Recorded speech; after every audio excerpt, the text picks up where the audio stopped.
আসসালামু আলাইকুম বন্ধুরা, হাই আমি রেজিয়া। আমার এই ছোট্ট সংসারে তোমাদের অনেক অনেক ওয়েলকাম জানিয়ে আজকে আরও একটা নতুন ব্লগ শুরু করছি। আশা করছি তোমরা যে যেখানে আছো ভালো আছো, সুস্থ আছো। আমরাও না বেশ ভালো আছি।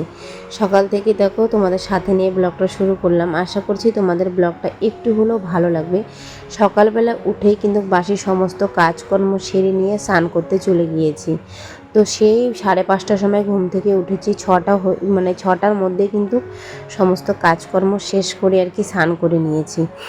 বাসি যা কাজকর্ম থাকে, রান্না বাড়া তো না, বাসনপত্র যা আছে মাঝামাঝি, ঘর ঝাড়া, উঠান, তার মধ্যে ঘর মুছা, সমস্ত কাজকর্ম সেরে নিয়ে এখন স্নান করে এসেছি। আর একটা জিনিস তো তোমাদের না বললেই হয় না, তো তোমাদেরকে দেখিয়ে তারপরেই বলছি। তো দেখো এখন আর কি চুলটা একটু ঝেড়ে নিচ্ছি। তো দেখো সকালটা কত সুন্দর, একটু মনে হচ্ছে না পরিষ্কার, একদম ঝকঝকা। কেউ ভাববে যে রোদ বৃষ্টি হবে, একটু পরেই যে এত মুষলধারা বৃষ্টি হয় কি বলবো তোমাদের, আমি বলে বোঝাতে পারছি না। এত মুষলধারা বৃষ্টি, আমি ভেবেই পাচ্ছি না যে এই বৃষ্টিতে আমি কি করব না করব। এত কাপড় জামা ভেজা, তার মধ্যে পুচকুসোনা যে বৃষ্টির মধ্যে খুব অত্যাচার করে। তো সবটাই তোমরা দেখতে থাকো। সকালবেলা ফুলগুলো কত সুন্দর ফুটে উঠেছে। তো তোমাদের বললাম না, এই যে পুচকুসোনার কাণ্ড। প্রতিদিন কিন্তু 10টা 10:30টার সময় উঠে আমার ভাত রান্না হয়ে যায়। আজকে দেখো যে ওর ভাইয়ের গাড়িটা নিয়ে এসেছে, সেই গাড়ির জন্য একদম উঠে বসে পড়েছে। রাত্রে ওই গাড়ি নিয়েই ঘুমিয়েছে বিছানায়। সকালবেলা আমি স্নান করে এসে দেখি ও ওখানে বসে আছে ঘরে। তারপরে ঘর থেকে বের করে আর কি ওকে টয়লেট করাইয়ে তারপরে আবার ওখানে বসিয়ে ও খেলছে। এদিকে আমি চাটা করে নিচ্ছি। যারা যারা ভিডিওটা দেখা শুরু করেছো বন্ধুরা, একটা লাইক দিতে ভুলে গিয়েছো, প্লিজ ছোট্ট করে একটা লাইক দাও আর কন্টিনিউ করার চেষ্টা করো। আর আমি দুই আপুর কথা ভুলেই গিয়েছি, একটা দিদিভাইয়ের কথা, একটা আপুর কথা, যে আমি মুসলিম না হিন্দু আজকে বলেই দিব।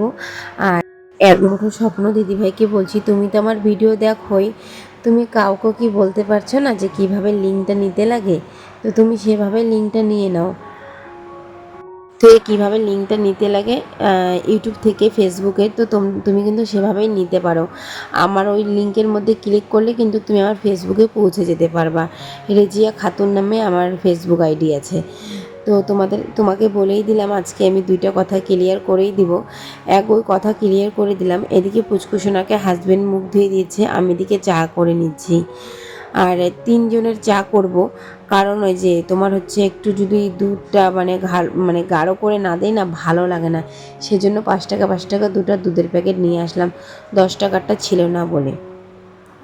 তো দেখো চা সবারই জন্য বেড়ে নিলাম, এখন চা খাবো। আর এদিকে প্রচুর মুষলধারে বৃষ্টি শুরু হয়ে গিয়েছে। দেখো সকালবেলা যে কাপড় জামাগুলো ধুয়ে মেলে দিলাম, আবারও সেগুলোকে টেনে নিয়ে এসে আবারও ঘরে রাখতে হলো। কি না কষ্টটা হচ্ছে আমার, তোমরা জানো না।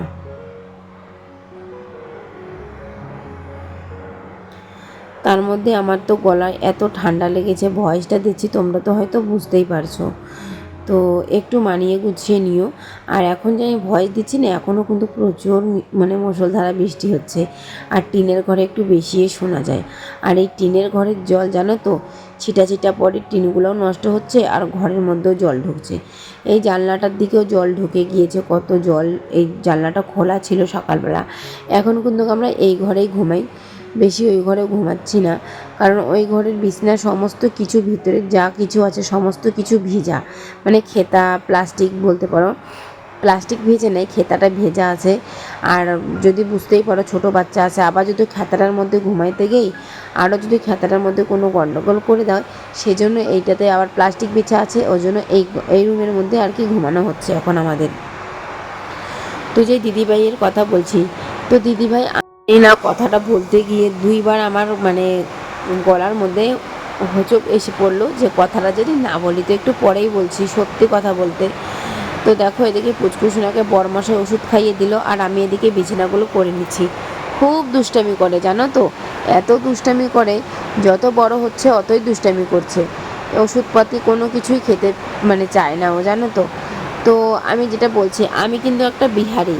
তো বিহারি মুসলিম যে থাকে, সেই বিহারি মুসলিম কিন্তু আমি কিন্তু কোনো হিন্দু না, আমি বিহারি মুসলিম।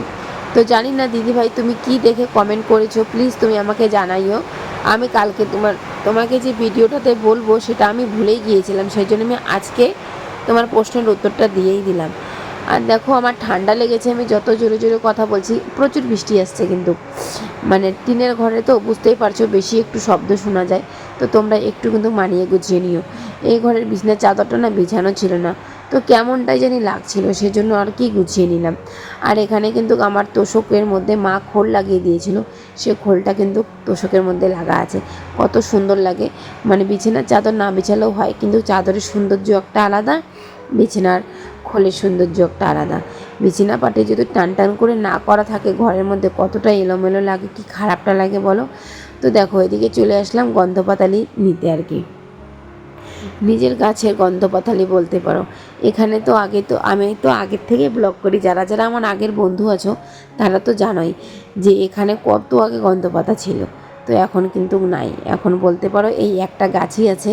তাও বরমশাই সুন্দর করে দেখো কি সুন্দর করে গাছটা ডেকোরেশন করে উঠিয়ে রেখেছে জানো তো, দুজনের বুদ্ধিতে করে। তো বেশ ভালো লাগে, একটু মানে এটার বাটাও খাওয়া যায় আর পকোড়াও খাওয়া যায়। তো জানো তো এই পকোড়াটা কিন্তু আমি খাবো না আজকে। কেন খাবো না তোমাদেরকে সবটাই বলছি।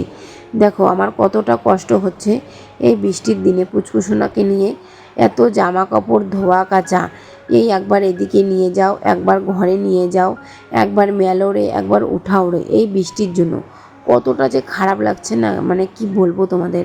কাজের দ্বিগুণ মনে হয় বেড়ে যাচ্ছে আমার, একদম আমার ভাল লাগছে না। সকালবেলা কিন্তু চা খাওয়ার পরেও বরমশাই অনেকটাক্ষণ পরেই কাজে বেরিয়েছে, কারণ তোমরা দেখতেই পারছিলে যে বৃষ্টিটা হচ্ছিল। সেজন্য কিন্তু আমার ভাত অর্ধেক রান্না হয়ে গিয়েছে, ডাল হয়ে গিয়েছে, তারপরে সকালে রাত্রের যে ভাতটা ছিল সেই ভাতটাও ভেজে দিয়েছিলাম, সেই ভাত খেয়েও কিন্তু বরমশাই বেরিয়ে গিয়েছে। আমাদের দিন আনা দিন খাওয়া সংসার, টোটো না চালালে কিন্তু আমরা খেতেও পারবো না। তো সেটাই, অভাবের সংসারে একটু টানাটানি করে চলতে লাগে। আর বৃষ্টির দিনে কিন্তু প্রচুর কষ্ট হয়, টোটো না চালালে আমরা খাবোটাই বা কী বলো। তো খুব কষ্ট হয় আমাদের। এদিকে ঢেঁকি শাক আর আলু ভাজি করে নিচ্ছি। তো এই ঢেঁকি শাকটা না অনেক দিনে শ্বশুরমশাই তুলে এনেছিল, প্রচুর সবজি ছিল, এটা রান্না করব ওটা রান্না করব ভেবে ভেবে না আজকে ভাবলাম কি না আজকে এগুলাই রান্না করি।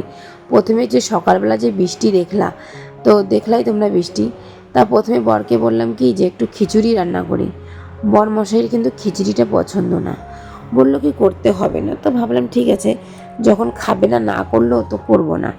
তারপরে ডাল ঢাল এগুলাই করে নিচ্ছি। আর বললাম না তোমাদের যে কয়েকটা পাতা বেটে নিব, পাতাটার মধ্যে এত মানে ছ্যাঙা, দেখার পরেও কিন্তু আমি ছিঁড়ে নিয়ে এসেছি।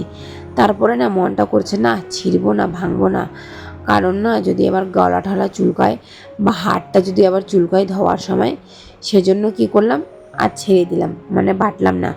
শুধু ডাল একটু আর আদা আদা একটু প্রেস করে নিয়েছি, পেস্ত না আর কি, হাতেই বেটে নিয়েছি বাটনা দিয়ে, শিলনোড়া দিয়ে।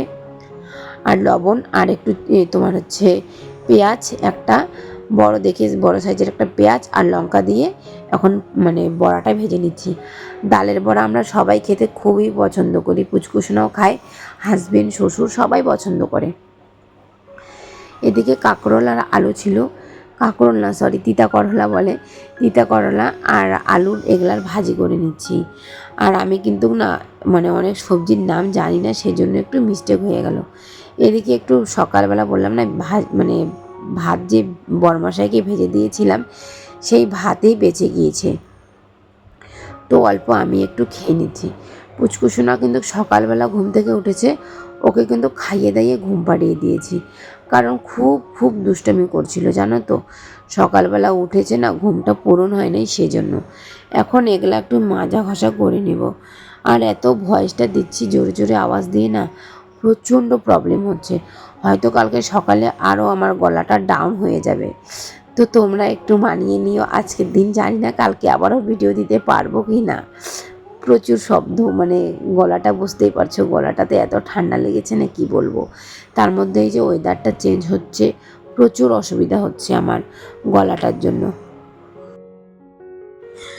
ভিডিওটা দেখতে কতটা সুন্দর লাগে না, কত সুন্দর করে আমরা এডিটিং করি, কত সুন্দর করে করি, কিন্তু করতে যে কতটা খাটনি যারা করে তারাই জানে, যারা আমরা করি। তো সমস্ত রান্নাবাড়ি তো কমপ্লিট, তোমরা তো দেখলাই। এদিকে কাঁকরোল আলুর ভাজি, ওদিকে ঢেঁকি আলুর ভাজি, ওদিকে ডাল, আর এদিকে তোমার হচ্ছে পকোড়া। পকোড়া বলতে কি, চপ আর কি, চপও বলছি, দেখো তো বড়া। আর এদিকে পুচকুসোনাকে একটু দুধ এনে দিল দাদাজি, তো সেই দুধ। এদিকে বাসনপত্র সমস্ত কিছু মাঝামাঝি হয়ে গিয়েছে, আর এদিকে যে কাপড়গুলো শুকিয়ে গিয়েছে সেই কাপড় জামাগুলো ভাঁজ করে রাখবো। আর এখন আমি স্নান করতে যাব। সেই 1:30 বাজে আমার কিন্তু কাজকর্ম সমস্ত কিছু শেষ হয়ে গিয়েছে। তো সেই সাড়ে পাঁচটা বলে 5টার থেকে 1টার মধ্যে সমস্ত কাজকর্ম সেরে নিলাম, ছোট বাচ্চাকে নিয়ে। তার মধ্যে আবার বৃষ্টির দিনে বুঝতেই পারছো তোমরা কতটা যে চাপ হয়, যারা করে তারাই জানে, যাদের বাচ্চা আছে এই বৃষ্টির দিনে। আর আমার বাচ্চাটা না জল পেলে আরও বেশি একটু মানে দৌড়াইতে চলে যায়, জানো তো, পায়ে চুলকানি গোটার মতো উঠেছে। সেগুলোর জন্য আবারও মানে ওকে ডক্টর দেখানো হয়েছে, ওষুধ আনা হয়েছে। এই যে এখন এদিকে সমস্ত সংসারে কাজকর্ম করে নিচ্ছি, ঘর দোয়ার ঝাড়াঝাড়ি করে স্নান করতে যাব। স্নান মানে প্রচুর গরম লাগছে। সকালে তো দেখলাই একবার স্নান করেছি, সেই কয়েকটা কাঁঠালের বিচি ছিল, ওগুলো বিচিগুলো রৌদ্র দিয়েছিলাম, এখন নিয়ে আসলাম। এখন ওই জায়গাটা অতটা রৌদ্র নাই। এখন সমস্ত জল ঠলগুলো ঝেড়ে ঠেড়ে দিব, ঘর উঠান সমস্ত ঝাড় দিয়ে স্নান করে নেব। ভিডিওটা কেমন লেগেছে অবশ্যই কিন্তু কমেন্টের মাধ্যমে তোমরা জানাতে ভুলো না। তোমাদের জন্য তো প্রথম মানে খুব ভালো ভালো ভিডিও করার চেষ্টা করি, তো তোমরা কিন্তু কমেন্টের মাধ্যমে জানাতে ভুলো না। খুব কষ্ট করে ভিডিও করি ছোট একটা বাচ্চা নিয়ে। তোমাদের কেমন লাগে অবশ্যই কমেন্ট করতে ভুলো না। কমেন্ট করলে একটু মোটিভেট হয়ে ভিডিও করার জন্য। দেখো বারবার এদিক ওদিক হয়ে যাচ্ছে কথাবার্তাগুলো। এখন তো আরও মুষলধারা বৃষ্টি নেমে গিয়েছে। তো এদিকে এখন সমস্ত কিছু উঠান বাড়ি ঝাড় দিয়ে চলে যাব স্নান করতে। স্নান করে এসে তোমাদের সাথে আর কোনো রকম ভিডিও শেয়ার করব না। তো সবাই ভালো থেকো, সুস্থ থেকো, আল্লাহ হাফেজ। কালকে আরও নতুন ভিডিওর সাথে দেখা হচ্ছে।